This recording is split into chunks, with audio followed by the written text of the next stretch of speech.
Good morning, everyone. Welcome to Coffee and Football, presented by John Donovan and Longhorn Wealth Management Group. I'm your host, Blake Monroe, where I'm joined every day by Bobby Burton and Jerry Hamilton. As always, tell us where you're checking in from this morning, what you're drinking, get your questions in. We'll get to those here in just a little bit. We're going to be talking to Marcus Myers, along with the newest addition to the OTF team.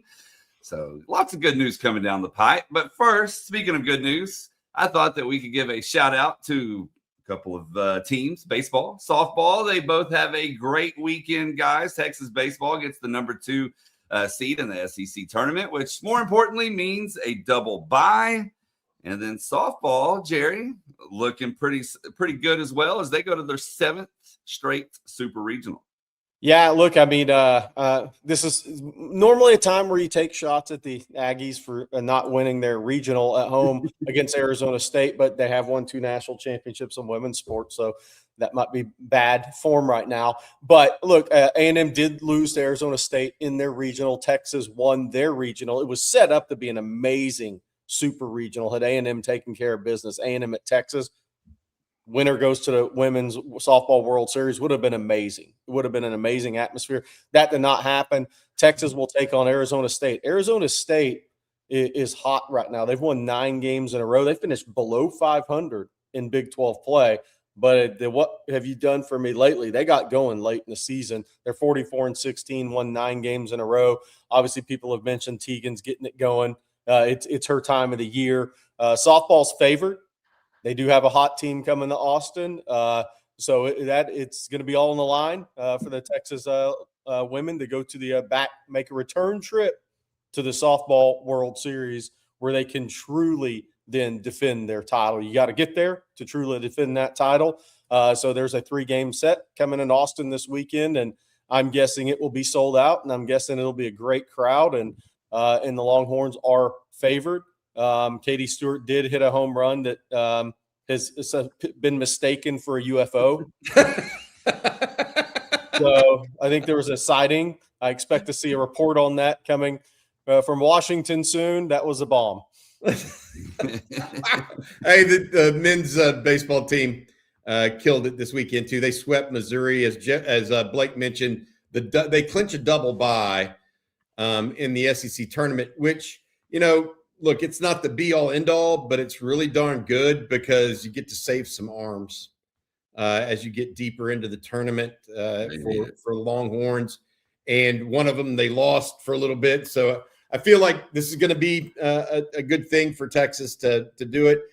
Finished second in the SEC a year after finishing first and winning the SEC for Jim Schlossnagle. That's 2 pretty good years right out of the gate for his tenure in Austin. And I think that everybody would say everything's headed in the right direction with the baseball program because Blake follows recruiting pretty heavily, and he's excited about what the Longhorns are bringing in. I do want to mention the men's tennis team before we go to the next subject. They lost in the national final on Sunday. They lost in a 3-set, third set match at the number 1 singles to the University of Virginia. Virginia now has won 7 of the last 13 men's tennis titles. Texas has won 1, I believe, 3 years ago as well. So it's a big deal. Also in news over the weekend, in case you missed it, after we left you on Friday's Coffee and Football, Texas got a commitment from Brock Williams, the tight end out of Libertyville, Illinois, that we were saying was trending to Texas.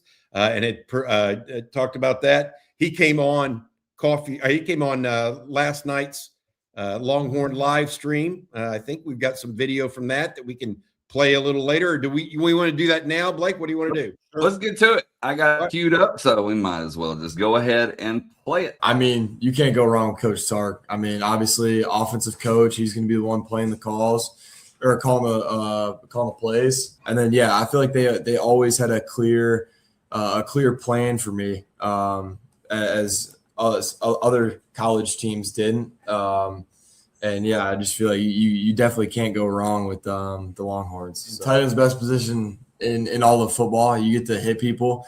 You get to block people like a lineman while also getting to score touchdowns.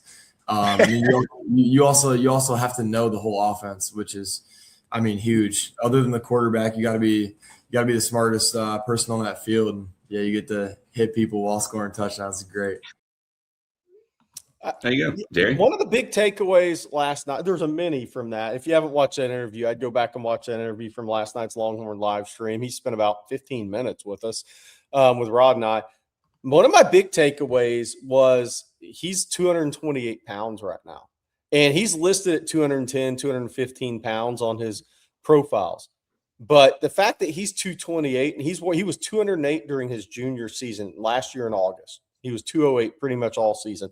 He's up to 228. I think his body's really starting to mature. He did not play baseball this year. He focused 100% on football and the training part of it. That tells me he's going to be 240 pounds before he ever plays a college football game. That's a good place to be because sometimes those guys come in 215, 220, and it takes them a little while. But I think Brock is definitely headed to being a 240-pound guy by the time his first college football game a year from September rolls around. I thought that was great by him. And he kind of also said what we had talked about on some of our shows. This was a real proof of concept recruitment for Steve Sarkisian and Jeff Banks, because the last player from Illinois to sign with Texas was Marquise Johnson way back in the 2002 class. He never made it to campus, obviously academics, then ended up at Texas Tech.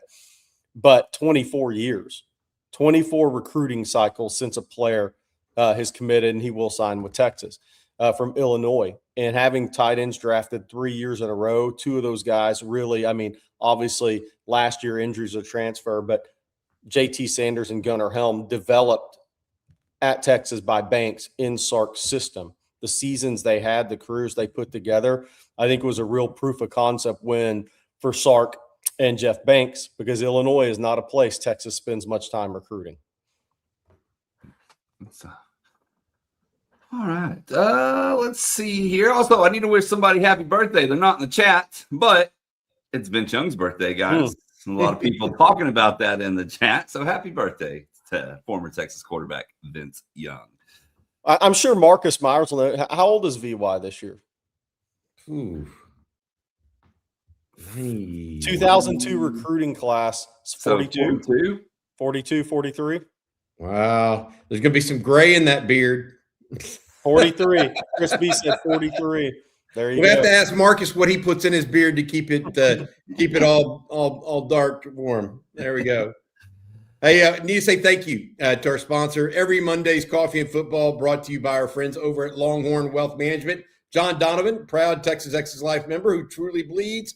Bert Orange, his wife and 6 siblings are all UT grads as well. It was his family passion for UT that led John to brand his firm, Longhorn Wealth Management Group, and dedicated to providing investment, retirement, insurance, and estate planning services to Longhorn families and friends across the nation, which John has been doing for more than 30 years. John was pumped that we landed the new TE commitment in Brock Williams, and John also wants to send a big congrats to the UT men's tennis team for making the NCAA finals before losing to Virginia, the women's softball team for advancing to the Super Regionals. John also wants to celebrate all of the great Longhorn news by offering all of the OTF family a free private consultation via Zoom, phone, or in person to allow him to show how working with John can help you maximize your wealth, minimize your taxes, and ensure your legacy. To schedule your own free private consultation, just call the Longhorn Wealth Team, 972-707-4900, or schedule online, www.longhornwealth.net. John and the rest of the Longhorn Wealth Team sends a big hook 'em to all the OTF family. Hook 'em, John. Speaking of the OTF family, we're going to be joined by Marcus Myers. Marcus, you were out at the Texas State track meet this weekend. Yes, sir. You got to see some outstanding performances. What were one or two of the ones that you really were keeping an eye on? Yeah, absolutely. I mean, I know we talk a lot on the channel about Dylan Mitchell because, he's one of the football guys that people try to kind of keep an eye on, and he didn't disappoint. He won the 6A title in the 100 meters, 992. You'll probably see him there in the middle of the track, just starting to separate from everybody. And it was really impressive. Now it was a wind aided time, which means anything over 2.0 meters per second can't be counted as, the official state record. So I think that's still Roy Robot Martin that holds that. But they do sometimes get considered for all conditions records. So what became kind of equally impressive was in the 200, a lot of people would have suspected that Mitchell would have, turned around and won that as well. Well, it ended up being a young man out of Katie Tompkins, another great name, Blake Hamilton, ended up winning it. And so you'll see here where, and this might be from another meet as well, but when he was at the state meet, I mean, he just completely runs away from everybody. And so that young man ended up running a 1986 at the state meet this past weekend. It ended up setting the all-time record for all conditions for high school at that distance. And I mean, he completely walked away from Dylan Mitchell. He's actually, Jerry, committed to play football for UTEP. So, probably after a performance like that, we'll end up getting, some other big offers. And so, there was even a young man that ran on Thursday. I didn't get to see him run, but a young man by the name of Camden Capehart. Yes. He ran a 10:02 at a win legal 1.9 seconds. I think, Blake has it right here. You see him kind of moving off down in the middle of the track there. And he's committed to play football and run track at Mississippi State. So I guess that's Lebby's new Brennan Thompson. Yes. So overall, the meet was amazing. But, I love it when we get, to jump on OTF because, you can kind of use the platform in your own way a little bit. One of my best friends from high school's daughter, Amariah Molden, who is a true sophomore, won the 6A 300-meter hurdles. So it was, awesome for, me to get to be there in person and watch her. Literally have known her since she was, a baby. And it's cool when you see them, kind of growing up and coming into their own. She's running out there in lane 8. And I joke with her mom all the time that they look like strikingly similar. Her mom went to Round Rock. And ran in state as well. She went to the University of Michigan and ran track there. So when we were at dinner celebrating Rye, I kind of asked her, hey, what'd you think about, warming up in the stadium? Like, wouldn't you like to, in future years get to, hang out there in the fall? And she was like, well, if they offer me a scholarship. And I was like, all right. I see I got to go work on Coach Flo there. So was awesome to see that. That was only like her 7th or 8th time ever even running that event. Her coach puts her in a little bit of everything, but really, really proud of Rye. So all in all, it was a great weekend out at the state meet. Couple things, Marcus. I think Dylan Mitchell will be, by the way, Camden Capehart actually ran the fastest time. Yeah, which is crazy because Dylan Mitchell with plus 4.0 equates to 10.10, 10.12 in the 100 meters. But I think what's going to be fascinating about Dylan Mitchell, obviously for people that don't know, Dylan Mitchell's dad played at Texas A&M. Billy Mitchell played at DeSoto High School, was super fast himself, played safe, came out as an athlete, ended up playing safety at A&M. I talked to him at a track meet early in the season down in Houston. And, Dylan – I think is leaning pro track, but I think one of the thoughts with the people around him is he's still got to grow a little bit because when you saw Marcus, look, he's got about 35 offers in football because he is fast as lightning and he is a football player that just happens to be one of the best sprinters in America. But the thing with him is he's probably 5'8", right at 5'8". And the kind of the thought process around him is if his brother grew 3 inches after turning 16. And I think the thought is if Dylan Mitchell hits 5'10", he's going pro track and bye-bye to everything else. If not, he could level out a little bit. Like, I think he's got a chance to be a sub-10 guy because he's a sophomore, but is he going to level out in track if he doesn't grow? That's what will be interesting about. And then football may come into play more so, but he's already got Nike, the track world after him, talking to his family and everything like that. So if he hits a little growth spurt, if he gets to 5'10", he will never play college football.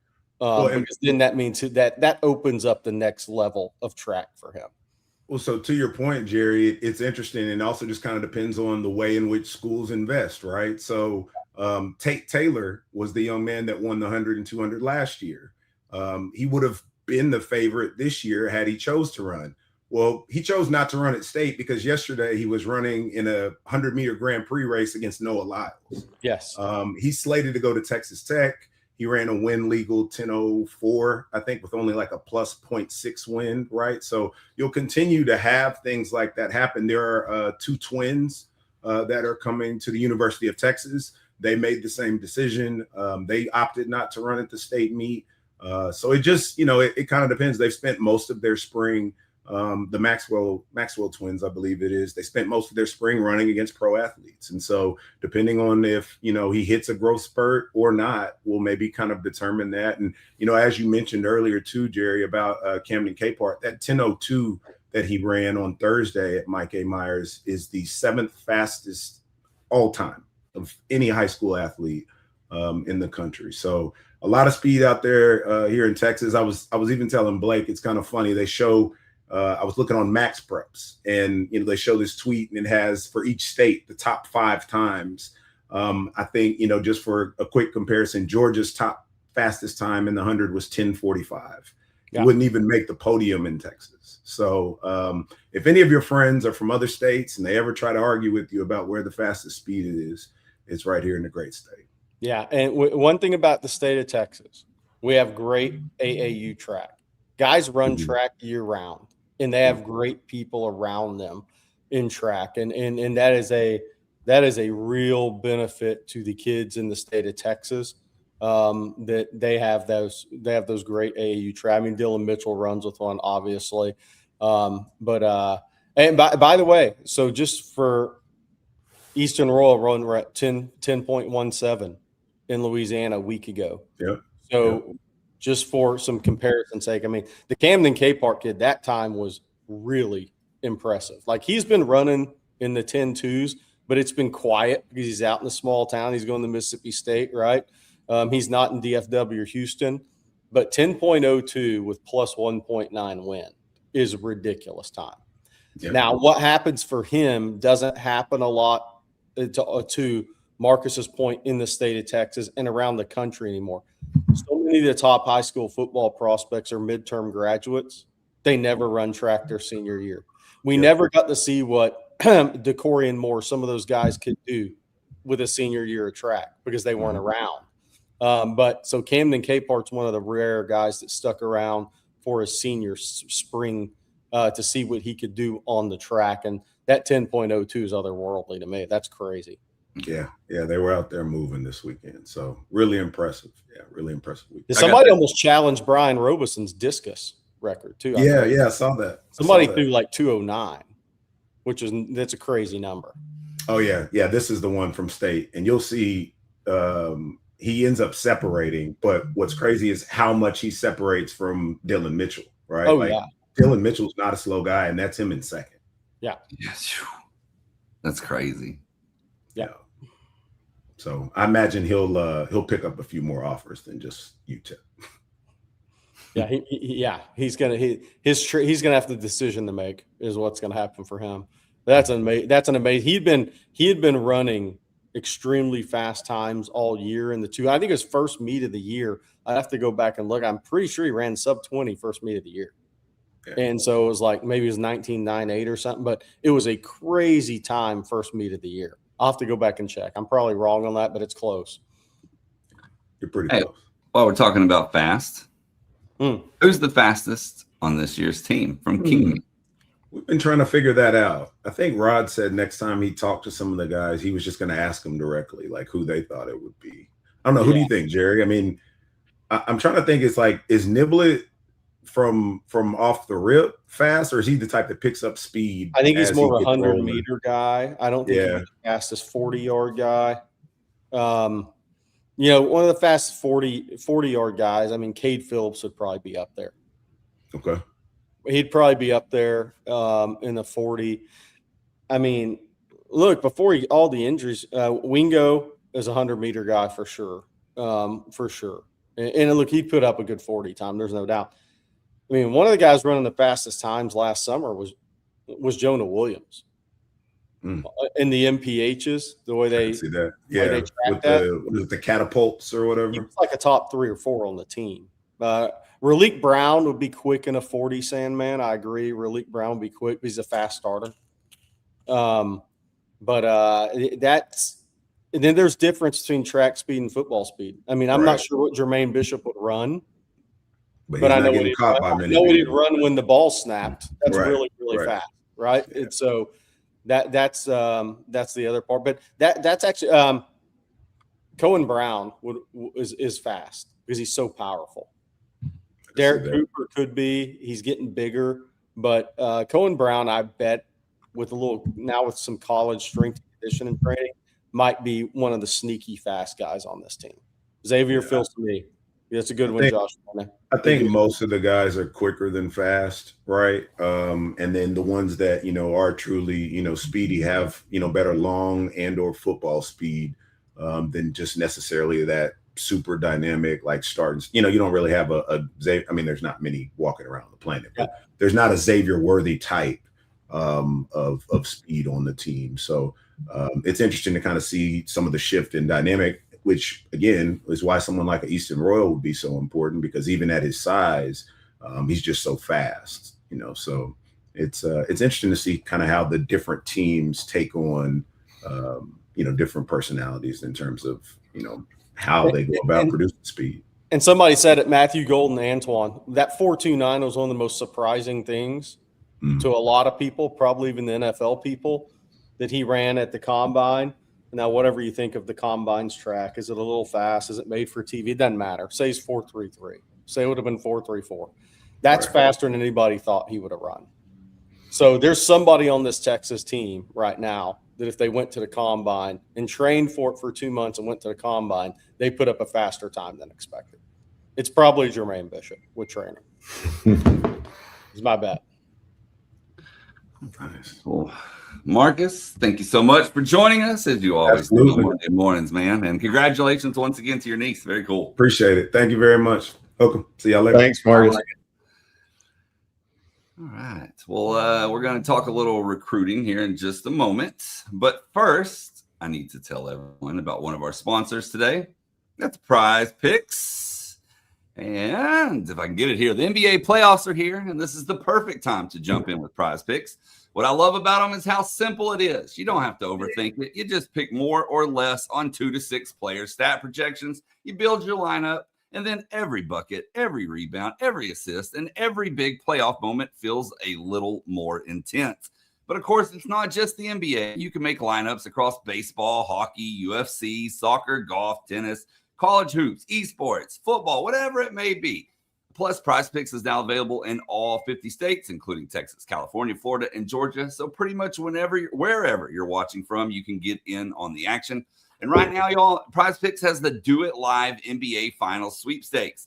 Make a $5 lineup with at least one live NBA player pick during the playoffs, and you could win a trip for 2 to the NBA Finals. Live player picks are made after the game has already started, so you can watch the flow of the game and just jump on in. All you have to do is download the Prize Picks app today from the App Store. Use code ONTEXAS to get $50 in lineups after you play your first $5 lineup. That's code ONTEXAS to get $50 in lineups after you play that first $5 lineup. And that's Prize Picks, a preferred partner of the NBA. All right. Well, Bobby, I'm going to let you drive for a moment and do some introductions here. Yeah, I appreciate that, Blake. Hey, guys, very excited about this. Jordan Scruggs is the newest member of On Texas Football. Jordan, how you doing this morning, buddy? I'm doing great. Excited to join the team. Been looking forward to this for about 2-3 weeks. So happy we're finally here. Yeah, absolutely. Just so you guys know, Jordan formerly with Horns 24/7. He worked with Hank and Jeff Howe over there. Now he's going to be contributing not only to our video product, but also our online product. He covers the portal and recruiting as well as just about anybody can. Jordan, welcome to the OTF team, buddy. Thank you. Looking forward to starting. I think Bobby said it before this morning on the side already, but I don't think anyone in the market will have better recruiting coverage. After competing against Jerry and everyone else here for a few years, excited to now be on the team and working together. All right, let's get it started, and we're gonna start with something that we've been coining here lately, Jerry. Trending Texas, something that you and Hank came up with. We're going to talk about super recruit John Meredith. Yeah, we're going to talk about John Meredith here. I think we're all on the same page here. Y'all have heard me talk about my perspective on John Meredith. Obviously the A&M official visit mentioned that is going to be happen May 28th through 30th. That's replaced Alabama. This is a 2-horse race, just like it was originally going to be. And then Alabama got in there. A&M had slipped a little bit. Texas came on.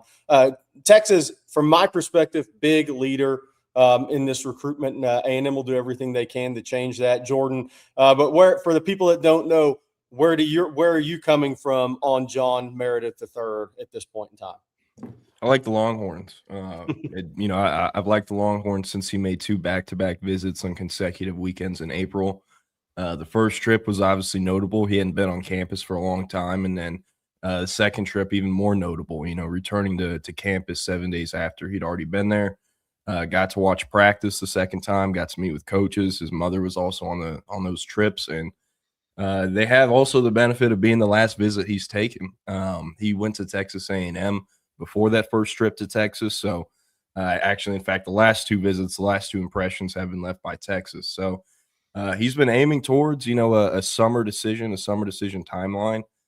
Since those back-to-back visits, there's been some murmurs, some buzz that he can maybe be, committing ahead of official visits. But until he announces that himself, we'll continue to believe he's aiming for a summer decision. But hard to not like Texas. They've been trending up for about a month now, while A&M has trended down. So, I know the Longhorns usually are later than most to really get things going, really put pedal to the metal when it comes to applying pressure, communicating with these prospects, in spring of their junior year. But, once Steve Sarkisian and his staff lock in on a top prospect, a top target, very rarely will they lose those. So this has been Texas versus the field, Texas versus Texas A&M for about a month now. And like you said, I like the Longhorns.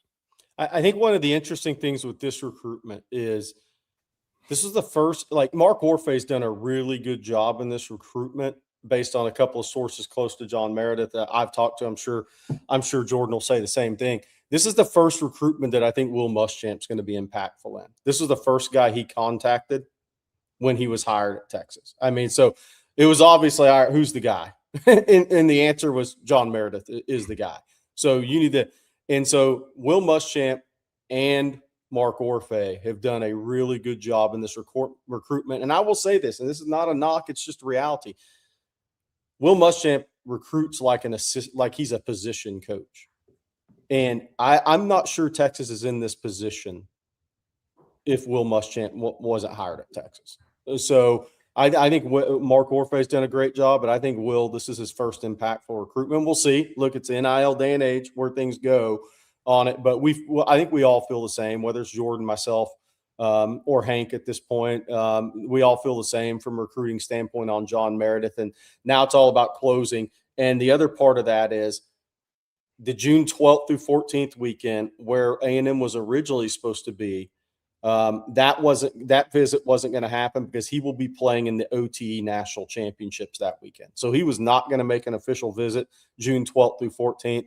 I guess Ohio State is technically still a possibility for a late June OV, but I think I'd be surprised at this point if he makes OVs after Texas. I think something would have to go wrong at that point. Agreed. And on piggybacking on what you said about Muschamp, I mean, I joined the Texas market June of 2023. I don't know if the Sarkisian staff has made a more impactful hire in the recruiting trail than Will Muschamp. Jaquan Snell was the guy that committed to A&M in November that Texas, they were had on the table, but that was effectively it. He was not going to pick Texas. That's, I'm not saying he's leaning towards flipping or that's going to be happening anytime soon, but Jaquan Snell went and visited Texas in April. He was giving them the time of the day, responding with them, communicating with them, and all that was spearheaded by Will Muschamp. One of the first visits he took since he got the job was to go out to North Crowley to see Meredith. He also saw Snell on that same trip. So not only the emphasis he's placing on recruiting, but also the aggressive style, far from bend, don't break, a lot different. And that's really attractive to kids because, Jerry, I think will agree with me on this. A lot of defensive backs, they're not worried about getting beat. They think they're the man. They're going to continue to be the man, and anyone can coach them. So playing in an aggressive, heavy man coverage defense where you're pressing a lot is really attractive to kids who like playing on an island rather than kind of the heavy zone bend don't break defense that PK ran. So a lot to like about the Longhorns in this one, and a lot of credit to Will Muschamp and Mark Orfe. A question here from the chat, which is a good one. I think a really good one. KD35, I'm the best. Does Texas have any visitors May 28th, 30th weekend? They're 5th through 7th, 12th through 14th, 19th through 21st. Currently, the plan has never been to have an OV in May. Something crazy would have to change for that, but I don't see it. Even, monsoon sales is 19th through 21st. So no OVs in May. June 5th, 7th, 12th, 14th, 19th through 21st is where Texas's focus will be. And that was a big enough change, Jordan, because Texas has always been the last 2 weekends in June. Now that I think they've bumped everything up 2 weekends. And look, that doesn't mean Sark's not going to recruit late. He is. And that when I say late, I mean up until December. There's guys every year that if there's somebody they like goes somewhere else, they'll still hang around on those guys. But I think they've had to move up because I don't know about you, Jordan, more kids are committing earlier in this cycle than I've seen in recent years. I think agents are speeding it up. I think the colleges having more OVs in April, in May are trying to speed it up as well. So I think that's the one thing we're seeing change with Texas recruiting in this class. I also think that not just Texas, a lot of schools, their strategy with summer OVs has changed a bit because you no longer have those 4 or 5 days at the end of July. This past recruiting cycle was the first one with that, where, once you're done June 23rd, June 24th, you're not seeing kids in person or having them on campus until week 1 in September. So, that's 2.5 months. That's a long time. So getting that last OV, it's as important as it's ever been. And, Texas loading up that last weekend like they always do. So, should be another good, summer with a lot of fireworks. Hopefully a better July 4th this time than last year. But, that should be another great summer. Hey, I've got a couple questions for you. Good stuff on Meredith and that, guys. A couple of things. First of all, Blake Gideon, who is the East Texas recruiter for the University of Texas. He's there with Chris Gilbert, Chris Jackson, AJ Milwee, Kyle Flood.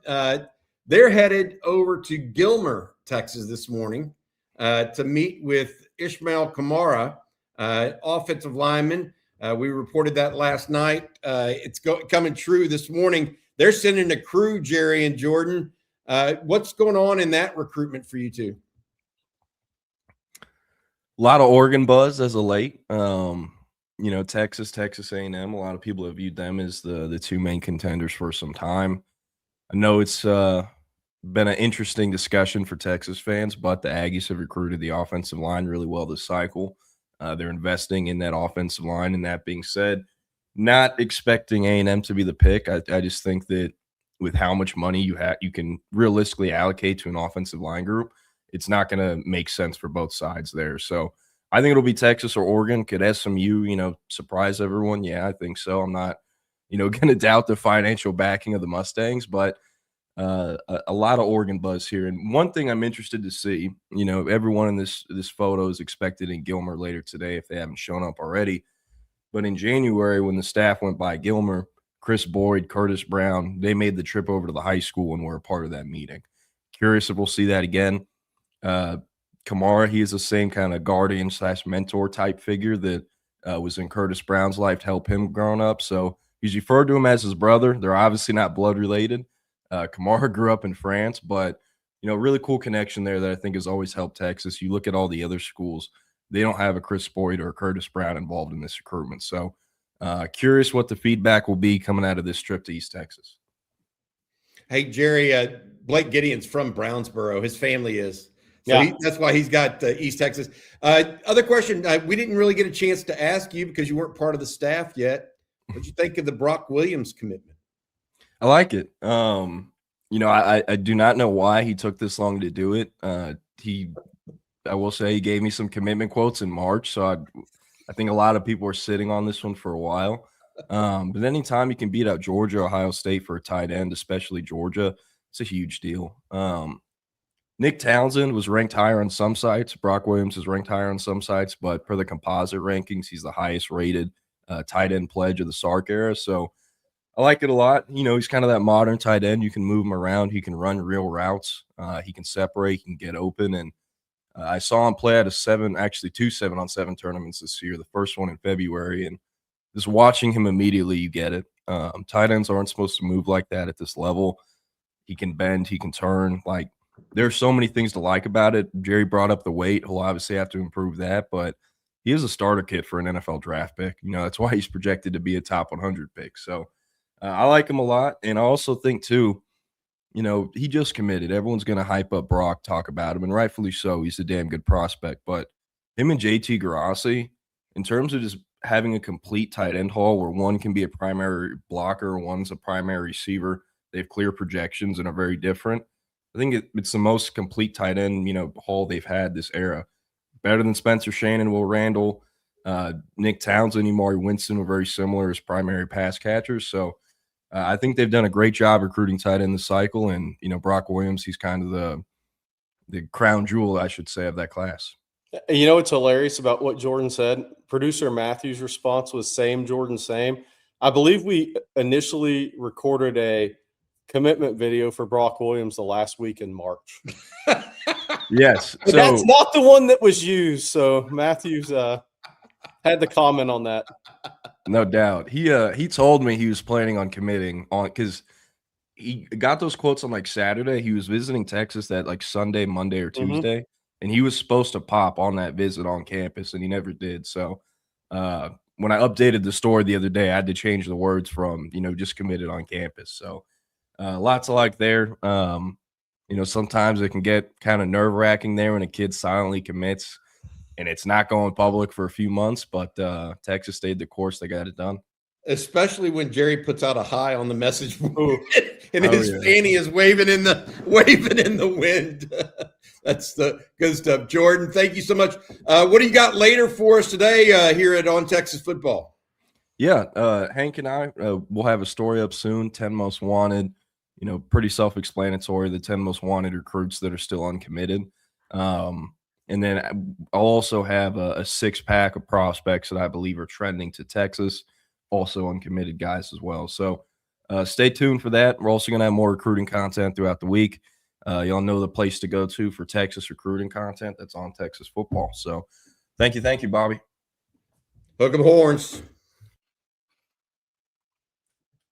All right. Also want to mention, if you're not a member of OnTexasFootball.com right now, with Jordan starting, we're running a 3-for-3 special. That's 3 months for $3. This is new subscribers only over at OnTexasFootball.com. This is a limited time offer, but get your first 3 months for just $3. Come join the community over there that's always growing and always active over at OnTexasFootball.com. I just want to say this real quick, that what's important here. We are pushing the envelope at On Texas Football. When Jerry and I and Rod got this going, Blake, you were part of it as well. We talked about what we wanted this to be. And we wanted to be the best information, the place where Texas fans could unite in a welcoming, respectful, jovial type place. And I think Jordan fits that for us, just like Hank has fit that for us. CJ, Marcus, Tony Hills, Will. Coach Shipley. And I can't even say everybody that's been helpful along the way. But if you're an existing subscriber to On Texas Football, thank you so much. Us adding Hank and now Jordan in the last 6 months has been nothing but a pleasure for us because it's part of what we want to bring to everybody. I mean, we want to be the best that there is. And to Jerry's and I's comment, we've been covering recruiting in this industry for 25 plus years, both of us. And the reality of it is I feel very strongly that we don't just have the best recruiting team. I think you could split a couple of our guys apart and we'd be numbers 1 and 2 in recruiting. That's how much we're paying attention to that in the portal nowadays.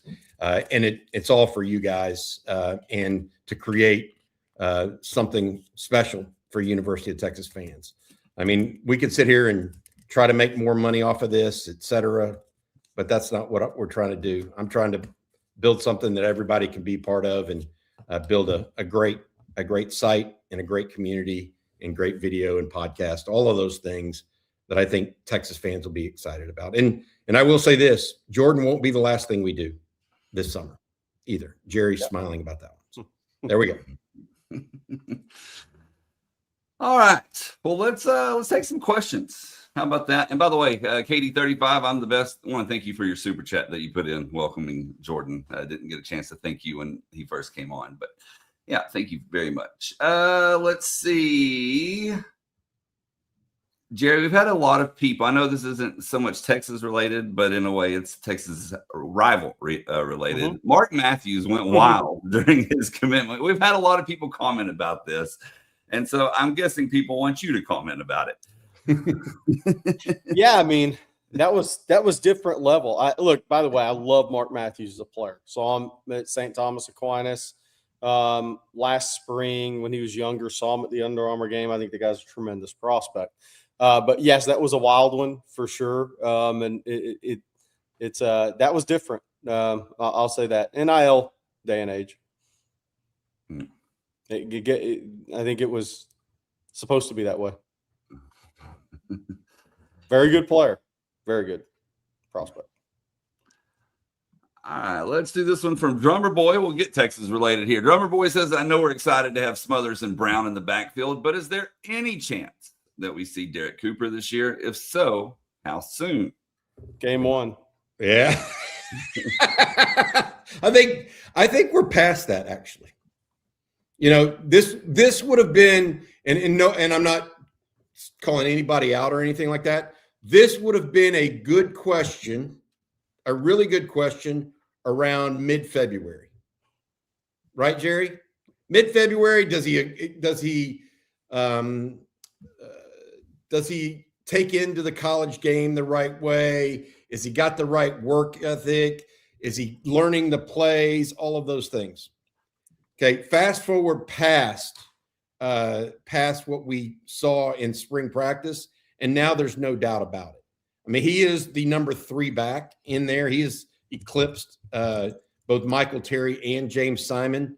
He will play early and often for the University of Texas, behind Malik Brown and Hollywood Smothers.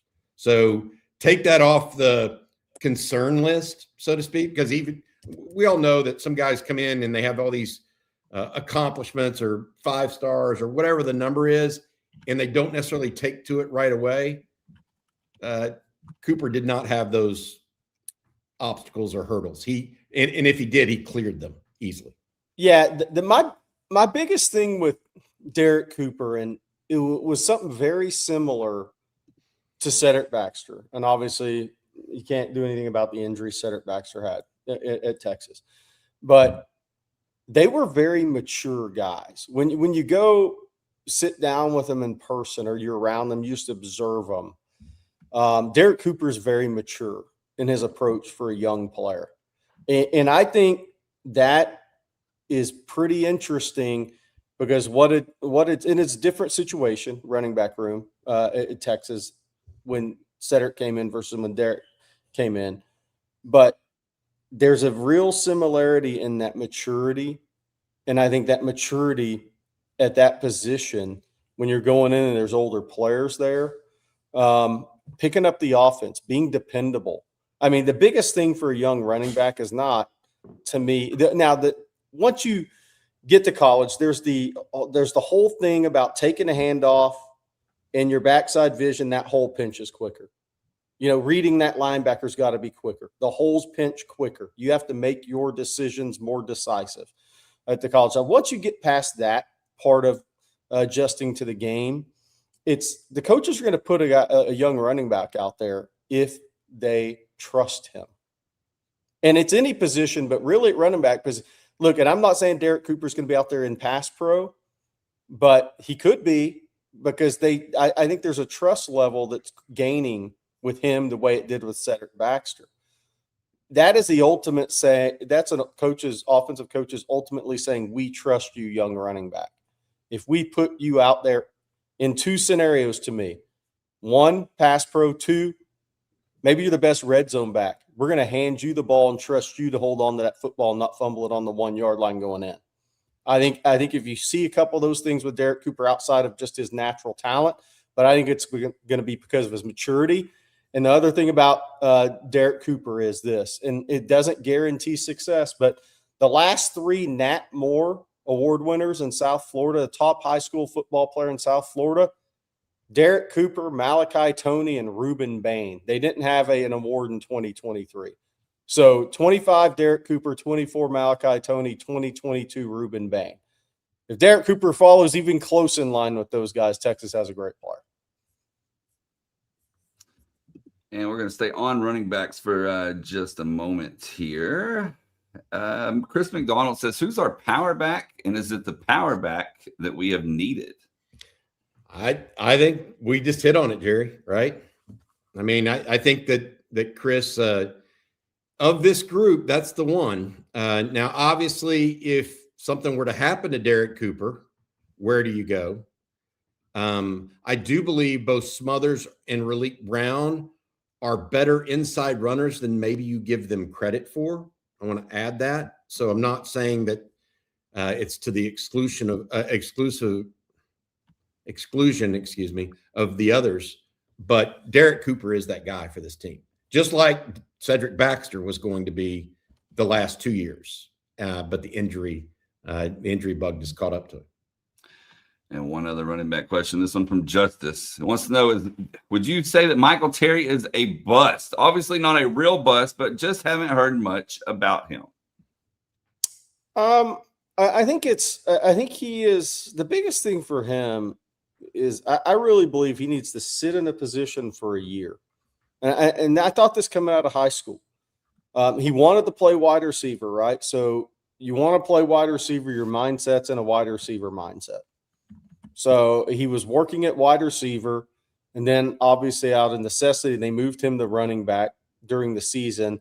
I think that kind of set back where he was developing as a wideout, and I think he needed that development time. I mean, this is a guy that played all over the place in high school, so he never – not different. Jelani McDonald was the same way, and I'm not comparing the two, but I'm just saying coming out of high school, Jelani McDonald played quarterback. He played safety. He played all over the place.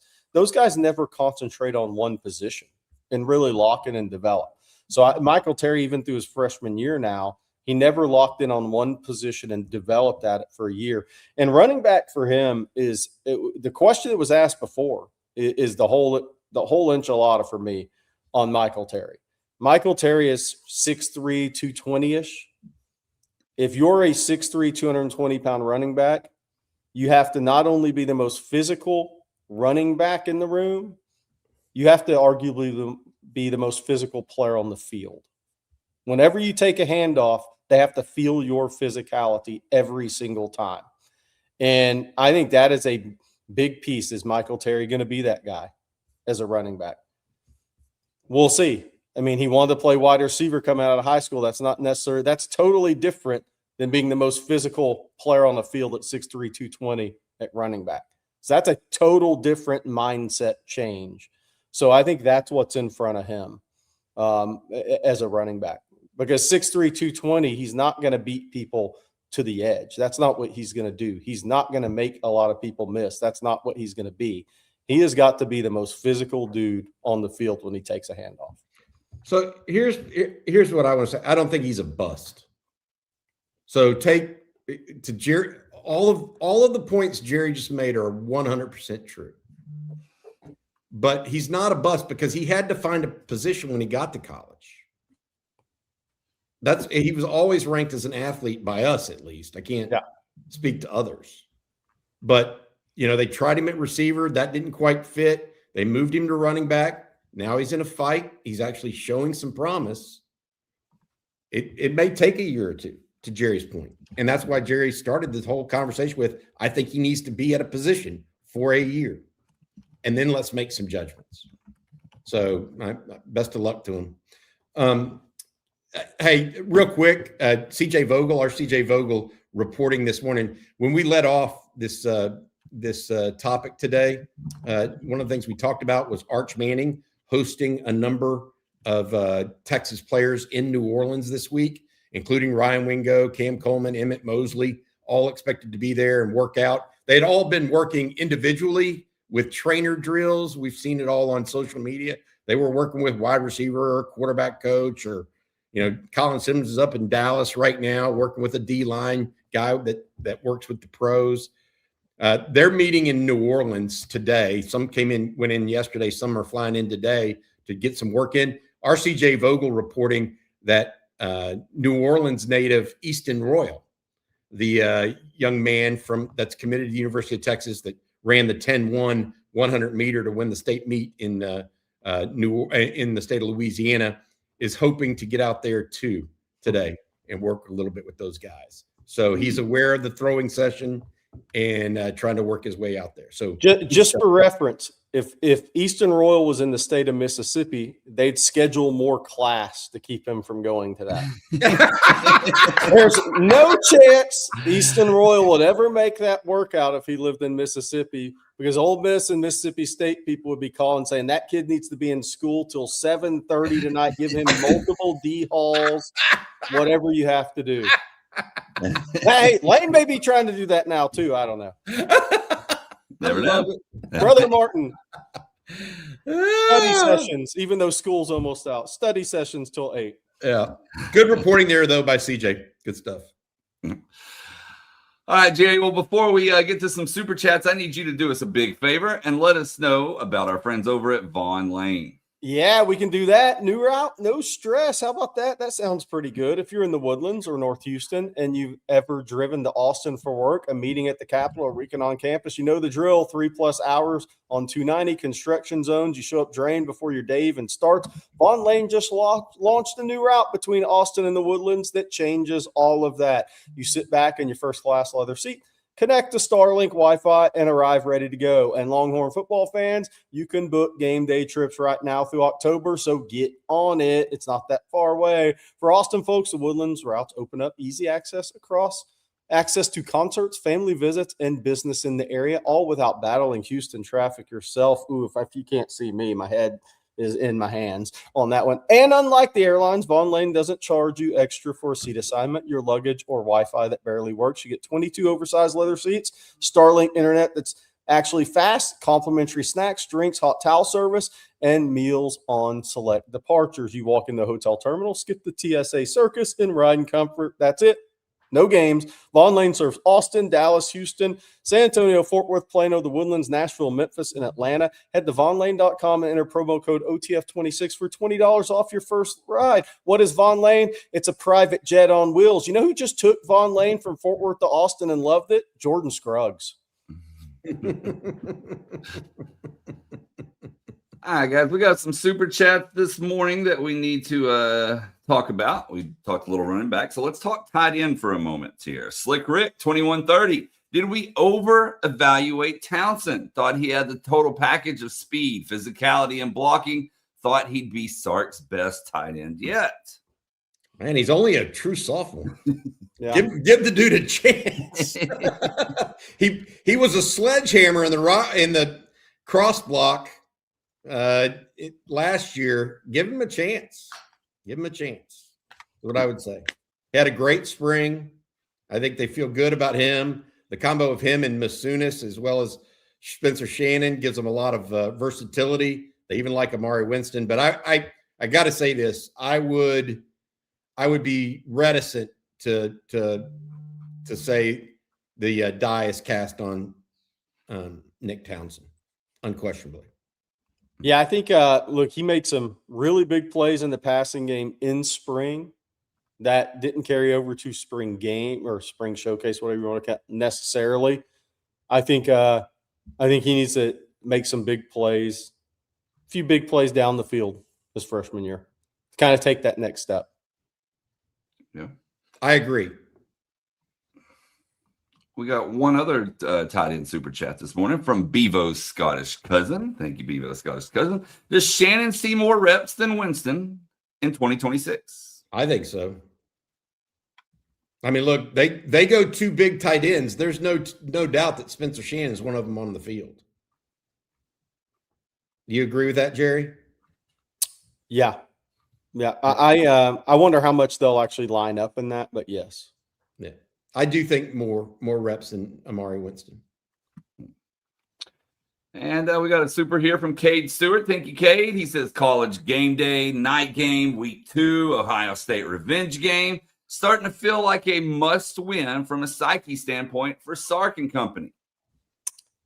Look, I think it's a must win game. I've been out there on that. I do. And mainly because if you lose to Ohio State at home, you only have one more loss on your schedule. And that's a tough schedule.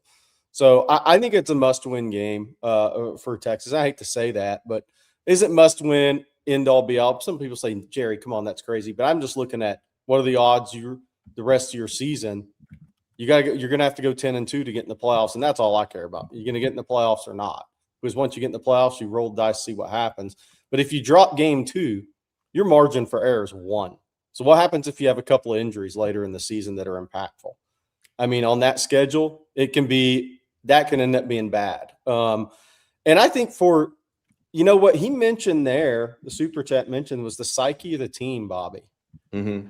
I think that's very important because I think if you beat Ohio State, kind of like, look, when VY and those guys went up to Ohio State and won. Yep. It was a tone setter for the season for them because look, and back then it was must-win games. You had to win that game. Now is it must-win? Technically, no. Do I believe it's must-win with the schedule? Yes. But the psyche of the team, I think you win this game, you kind of overcame a hurdle that you haven't been able to get over in 2 chances against Ohio State. That's a big psyche. Even though a lot of these guys are different, the teams are so different, that's still a big psyche from a psych standpoint is really big for this team, I think. You need that. You know what? If you go out and play really well and get beat, that's one thing. But you got if Ohio State just plays better than you that day, but Texas has to play really well in that game, and they need to win it. You just sent shivers down my spine in a negative way when you said not playing well in that game, because I agree with you, right? Like, what's the one thing that can't happen out of the gate? Playing poorly against Ohio State. Yep. That would not be what we're looking for. Yep. And what we're expecting. Yeah. All right, let's see. We got some more questions this morning here, and I saw somebody ask. I believe it was Dean here. Said, "Where do we stand in the Directors Cup?" So, Dean, I was looking this up for you while the guys were just talking. The most recent update that I could find was for the SEC All Sports Trophy. Brett said that Texas has won that one. As all 22 sports are complete, they got first, followed by Florida, and then A&M, Georgia, and OU to round out your top 5. And then he did have a Directors Cup final score projection. Granted, this was 5 days ago, so a lot has changed in that time. But Texas was still in the overwhelming lead as far as the projection goes with 13-41, followed by Stanford at 12-49. But, Bobby, I guess we'll have to – I mean, there's so much going on right now, a lot of postseason sports still happening. So we'll have to get him on here soon to figure this whole thing out. Yeah, Dr. Brett Wilkins is a UT grad that does this. The thing that I would say there is Texas held serve over the last couple of weeks. Texas tennis finishing second. The women's tennis team got into the elite or to the Sweet 16. Baseball looks like it's going to get a regional, and if they win regional, they'll get their points. Softball onto the super regional. Texas, based on Brett's score prediction, he actually takes their current national ranking, and interpolates that into new points. And so women's softball, for example, is, I think, it's expected in the Final Four this year. So if Texas softball doesn't make it to Oklahoma City for the national championship round, that would cause Texas to lose some points. Also, I think a number of different people, I think rowing is coming up as well. Track and field, a lot of those still at play, but Texas in prime position to win that yet again. Yeah, and I think Stanford being down in both basketballs was big for them. They didn't make the tournament neither. And didn't Brett Wilkinson say Stanford baseball is down a little bit too this year? They looked rough the other night. So I don't think Stanford really has the capability to make it up because Stanford baseball 27-25. Yeah. So I think maybe as much as Texas continue to do what they're supposed to do or expect to do, Stanford may not have the runway that they've had in some years past. Yeah. Stanford softball down too, David Rawls says. All right, let's see here. Let's jump over to a couple of recruiting questions. Obviously, you and Jordan touched on some of that earlier, but we've had a few since then. And this one from Joshy Manning. He says, Jerry, make your call August 1st, 2026. How many recruits are committed in this class? Man, that's really tough on me. 11 right now, Jerry. 11 right now. 23 or 24. Wow. Whoa. Because kids are making decisions earlier. Agents are pushing decisions earlier, getting deals done. To not get injured in their senior years, you think? Or why do you think that is? I think the colleges are pushing it too. I mean, Jordan hit on the one thing, there's no July days at the end, but I think everything continues to move up. You have more kids making official visits in April, in May. I think there's different strategies. Like I think SMU is really trying to push some Dallas kids. Well, that's going to force some of those kids to make decisions earlier, right? Because they have a little bit of a war chest in 2027 they're trying to use in the DFW area. Well, that's going to push Texas, and that's going to push some of those kids to make earlier decisions. So I think we're looking at 23 or 24 is what I'm thinking right now. I mean, look, Texas has 11 now, and there's 40 official visitors coming in. That's a good point. So if you just look at it, if you look at wide receiver, you have one. You know you're going to get the two. The question is, are you going to get the three? So you're plus one. Offensive line, you have two. You know you're going to get to at least four. So that's plus two more. That gets you to three. Maybe you get to five. So that's another number out there. I know Texas would take six, but I'm not sure everything falls the way you want it to from an NIL standpoint. Some guys are going to be valued by their schools differently. Defensive line, you're not even started there. So add three to that, you're going to be at six. Edge, you're going to add at least one more. You're going to be at seven. Linebacker, you're going to add at least one more. You're going to be at 8. DB, I think you're going to add 3 or 4, so you're already up to 12. And that's not counting a specialist. There's a kicker making an official visit too from Ponte Vedra Beach. So I'm thinking 23, 24, and it could even go to 25 by August because I think kids are I think they're announcing earlier. Y'all know I follow recruiting really closely. That surprised me. It's not often I get, but Jerry just surprised me with that number. I wasn't thinking they were going to get there. I was thinking they're going to try to end up at around 20, 18 to 20 with high-end guys. Yeah. And then leave some out. But what Jerry's saying makes a lot of sense. I mean, so one of the things I'm looking at that's interesting right now, and it could be 21, right? It could be a couple off that. Like defensive line is an interesting position for me in recruiting because you have your high-end guys. You have your Tyler Alexander, Mitchell Turner, Benjavarius Shoemaker, those two guys in Mississippi. But then you have some tier guys in the state of Texas that Texas likes, and I would love to get one of those guys. The kid at Barbers Hill who's committed to Houston, DeMarco Jenkins at Pearland, or Jason Johnson at Atascocita. But here's where recruiting is so interesting to me now is those three guys who may not be tier ones for a Blue Blood or a Texas. They're a tier one for the next level school down or a really solid P4. So can you get any of those guys? See, there's some schools that are coming in offering those guys 2-year deals. That's where recruiting's so interesting to me now is if you're a lower level or mid P4 school, Bobby, you go in and say 2-year deal, knowing the Blue Bloods probably aren't going 2-year deal for those guys. And then that puts those kids and those families in that position of saying, well, I like the idea of a Texas or a Texas A&M, but I can get 2 years and throw out the number 800 million all told to go to a different P4. It's going to be hard to pass that up. So that's where D-line recruiting does get interesting for me, and that could keep you from hitting the 23 or 24 number. An offensive line to a certain extent could happen there too. But that's just one of the things I'm following in recruiting right now is who's offering the 2-year deals to try to get those kids to not take a chance on a 1-year deal going to a blue blood school as like the number 3 D lineman, number 5 offensive lineman in a class. Yeah.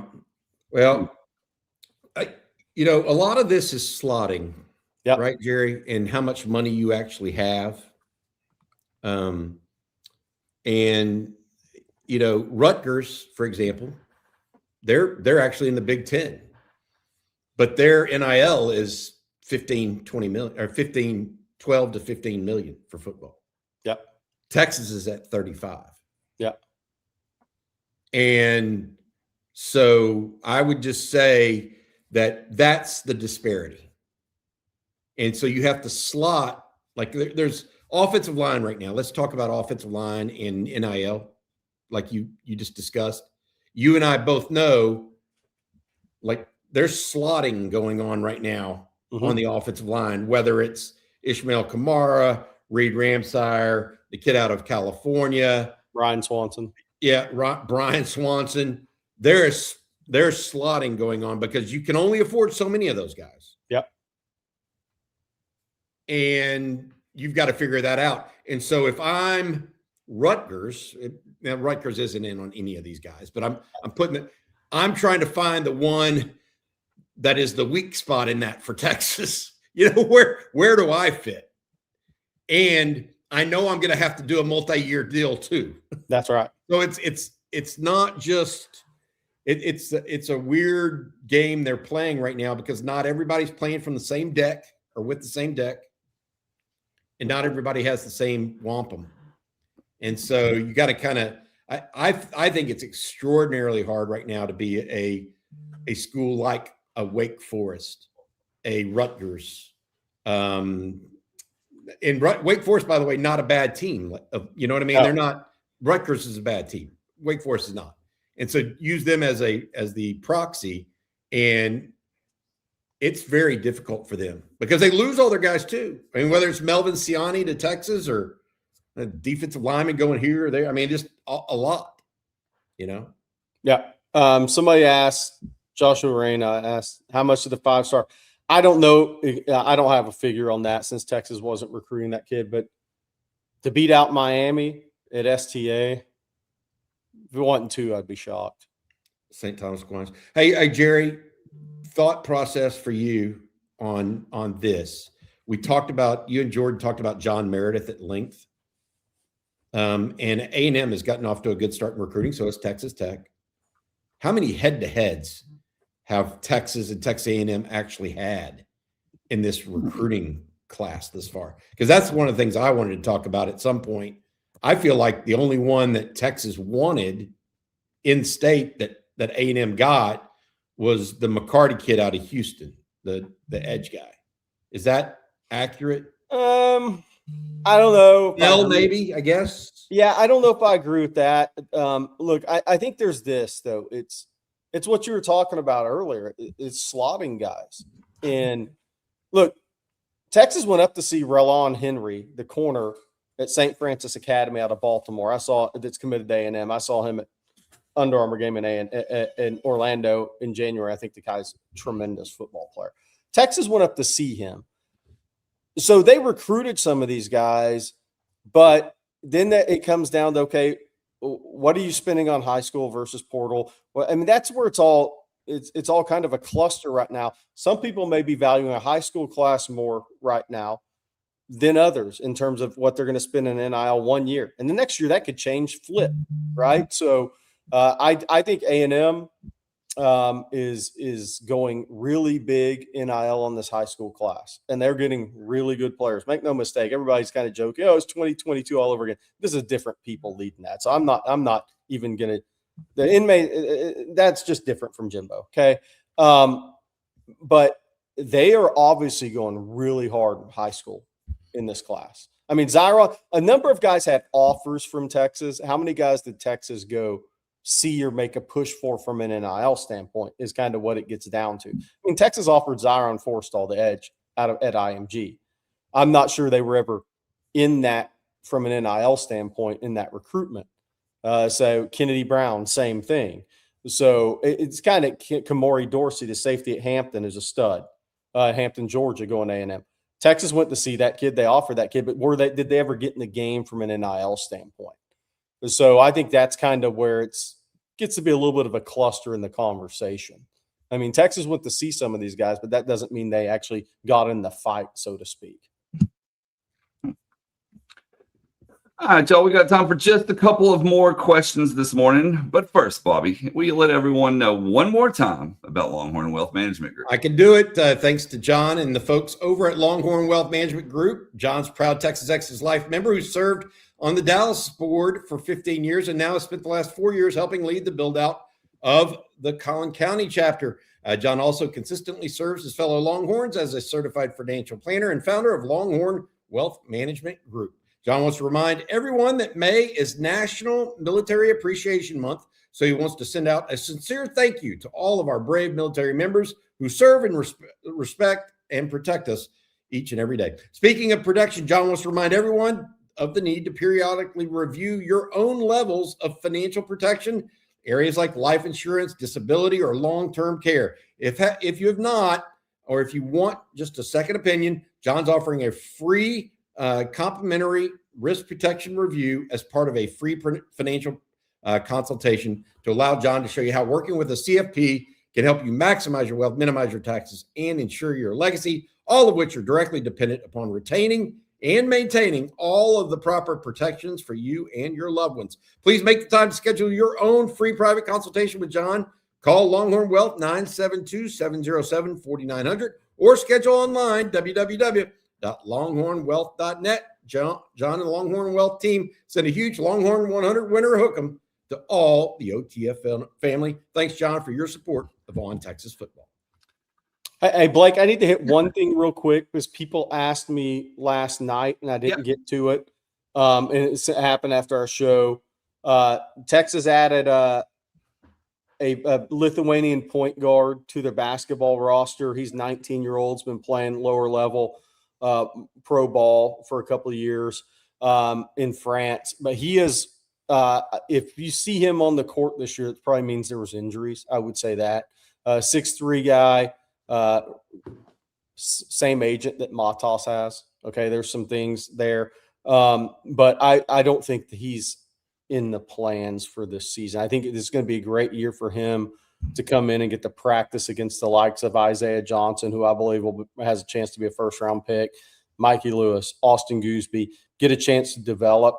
If he jumps way beyond what anybody thinks, then good for Texas. But I don't think he was brought in to be the backup point guard or anything this year. That's going to be Austin Gooseby, and that's going to be Mikey Lewis. And Texas wants Austin Gooseby to develop as a combo guard, and he can more than do it. He did it dynamic prep on a nationally ranked team with Jermaine O'Neal. I think that's who is. So that's just that scenario there.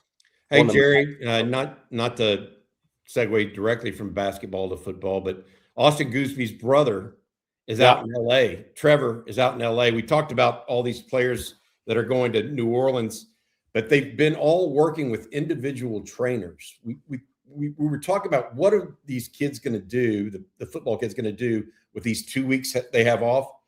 A lot of the high-level guys and some of the not-so-high-level guys have been working with individual trainers around the country for their specific position. Yeah. I mentioned Colin Simmons in Dallas to work with Brandon Tucker. Yeah.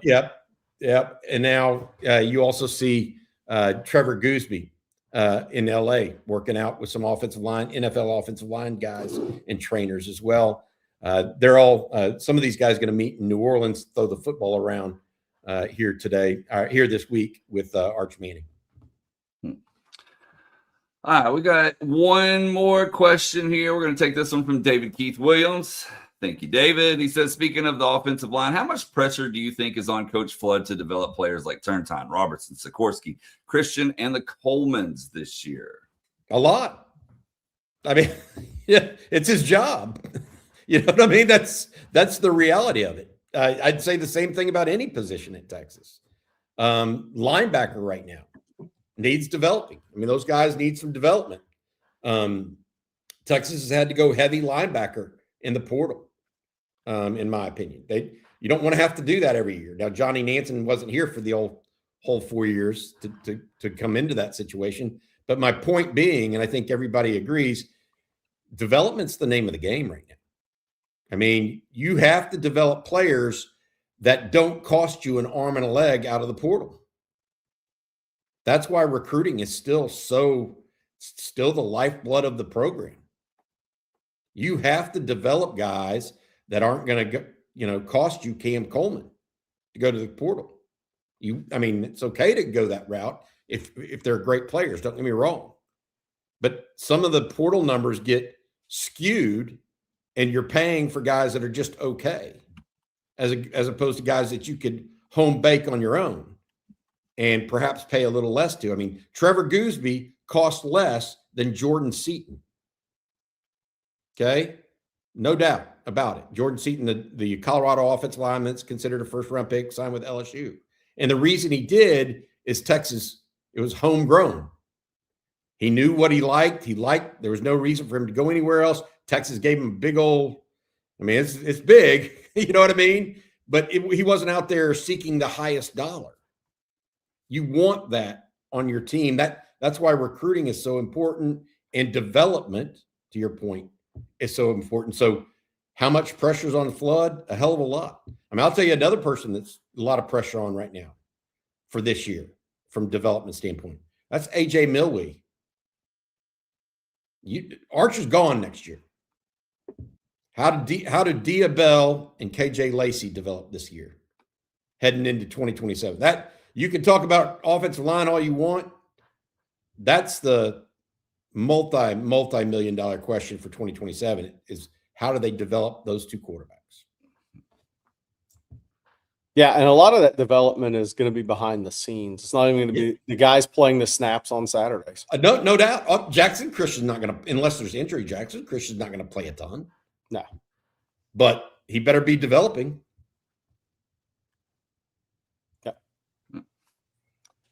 All right, y'all. That's going to do it for this edition of Coffee and Football presented by Longhorn Wealth Management Group. We want to thank them along with Vaughn Lane and Prize Picks for sponsoring today's show. Of course, thank you all for tuning in as well. Bobby, it's going to be an action-packed week here on OTF, but what do you have for folks later today? Well, first of all, I want to say boom for Jordan Scruggs joining the team. He'll have a 10 Most Wanted video out. I think he, Hank, and Jerry are going to sit down and talk a little bit about that with Jeff Howe. We also have a question that's coming out later today. Are Texas fans and prognosticators too overconfident for the Longhorns this season? Going to take a little bit of a peek into that idea. Is Texas too overconfident? Going to do that today. Also want to mention that we have this special going on now at ontexasfootball.com. If you're not a subscriber, I really would tell you to do this. This is for non-subscribers. $3 for 3 months. That's $3 for 3 months. There's no catch here. If you happen to want to renew, it will then be, you'll get the OTF OG account at $39.95 beyond that. So this is a big thing we're doing to mark not only Jordan coming over to us, but also the fact that it's getting ready to be hot and heavy with recruiting. One of the things Jerry and Hank have been working on behind the scenes is the official visit list along with CJ. Now that Jordan's here, he'll be adding to that as well. But again, $3 for 3 months, 3 for 3 at ontexasfootball.com. Join now, be a part of the community. Come over there and hang out with us during the middle of the day when there aren't videos going on as well. Again, that's $3 for 3 months. All right, well, we hope you all have a great Monday today. Of course, we'll be back same time, same place tomorrow. So for Bobby Burton and Jerry Hamilton, I'm Blake Monroe, and we'll see you next time. Welcome, Horns.